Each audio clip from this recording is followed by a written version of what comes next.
بسم اللہ الرحمن الرحیم۔ السلام علیکم ورحمۃ اللہ وبرکاتہ۔ وظائف کی دنیا چینل سے میں آج آپ کے لیے ایک حادثات سے بچنے کا وظیفہ لایا ہوں۔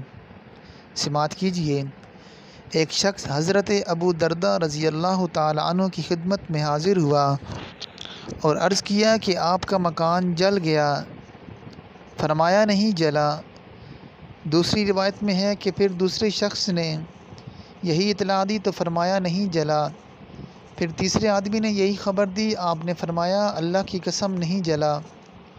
اللہ تعالیٰ ایسا نہیں کرے گا کہ میرا مکان جل جائے، کیونکہ میں نے رسول اللہ صلی اللہ علیہ وسلم سے سنا ہے کہ جو شخص صبح کے وقت یہ کلمات پڑھ لے شام تک اس کو کوئی مصیبت نہیں پہنچے گی، اور جو شام کے وقت پڑھ لے صبح تک اس کو کوئی مصیبت نہیں پہنچے گی۔ میں نے صبح یہ کلمات پڑھے تھے، اس لیے مجھے یقین تھا کہ میرا مکان نہیں جل سکتا۔ پھر لوگوں کے ساتھ گھر کی طرف گئے تو دیکھا کہ آس پاس کے سارے گھر جل گئے مگر ان کا گھر بالکل سلامت ہے۔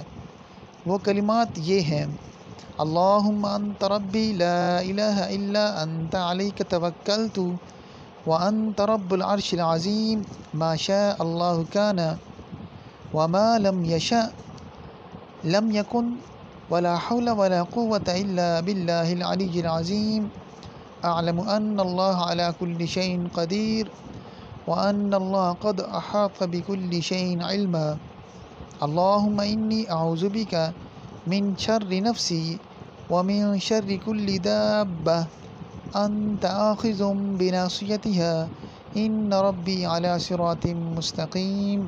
صدق اللہ العظیم۔ السلام علیکم ورحمۃ اللہ وبرکاتہ۔